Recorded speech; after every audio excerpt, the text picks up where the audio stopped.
Soccer practice, we were playing soccer. And if we weren't playing soccer, she was either baking or shopping. She liked to put all kinds of outfits together, and she was changing outfits when she was 10 years old. I wouldn't say Rachel was average.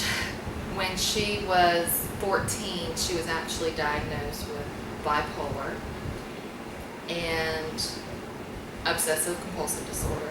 So we knew it was an uphill battle, but she was also probably stronger than any adult that I've ever met. She was more determined than anybody I've ever met. So she decided she was going to be successful, and together she was on the path of graduating a year early. And it also, I think, made her more aware of others around her, so she was more compassionate than anybody. She would be more concerned about others around her than herself. Rachel actually wanted to go to Nashville, Tennessee. She was applying to colleges up there. She wanted to be a songwriter. And we have books and books of her songs that she's written since she was probably about 12 years old. And other than that, she talked about being a mommy. She wanted to be a wife and a mommy. Closer than I would say most moms and teenagers are, because there was a bond that when she was diagnosed with bipolar, I actually quit my job and stopped everything and decided that I was going to be there for her with whatever she needed so that she would have a successful future. And we had to go through counseling and medications, and it was not an easy battle, but it was easier to do it together. She had somebody to do it with. So she was homeschooled, so we were together 24/7. So she wasn't only my daughter, she was my best friend. And she got along with everybody.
On Sunday, April 7th, she was walking in the woods with her friend, and it was a beautiful afternoon, and the last that I saw of her was smiling at me as she literally walked into the woods, and it was right in our backyard.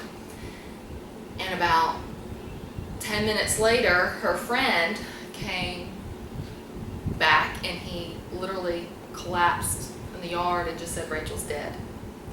And of course, me being mom, I'm not going to believe that my child's dead. So I yelled at him and told him to show me where she is, and we'll go get her.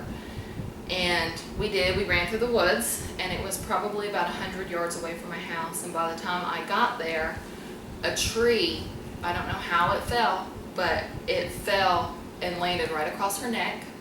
And so I knew that she was dead by the time I got there. But like I said, I'm mom and I was stubborn.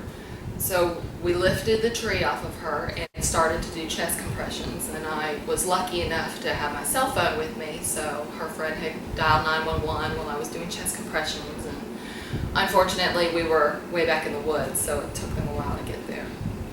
By the time they got there, my heart was not ready to let her go, and I begged them to please keep working on her. And we said a prayer, and as soon as we said amen,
We did receive a letter a month after Rachel passed about the recipients of all the organs that Rachel was able to donate. And I was very happy to see that there were many. There was a 53-year-old man who received her kidneys and or one kidney and her pancreas, while another 28-year-old man received another kidney. The liver transplant was actually gone to an 18-year-old young man who's wonderful. He's doing wonderful things with his life, and I'm actually personally friends with him and his family and his mom now. And it was great because Rachel donating her liver, he didn't think he was going to even survive until his graduation. And she donated her liver, and he actually healed so quickly he was able to walk across the stage and receive his diploma. One of Rachel's lungs actually was able to go to a 60-year-old man. Her heart, they were able to get the pulmonary and aortic heart valves, and they went to children who were born with difficulties just for childbirth. Also, they took a lot of skin grafts, which of course went to burn patients. And her bones, we decided to also give her bones, to donate her bones. They're saying that there's more than 20 separate individuals who suffered from the orthopedic problems, including injuries and trauma, that Rachel was able to save. So obviously the gift is immeasurable to so many lives.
It's just too important to throw away. And if you are able to give that gift, I don't see why anybody would choose not to.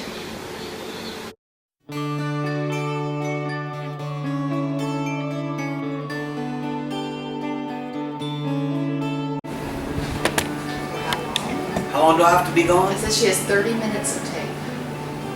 How long is it going to take you to take 30 minutes? You're so stupid. She is a college student. She knows the math.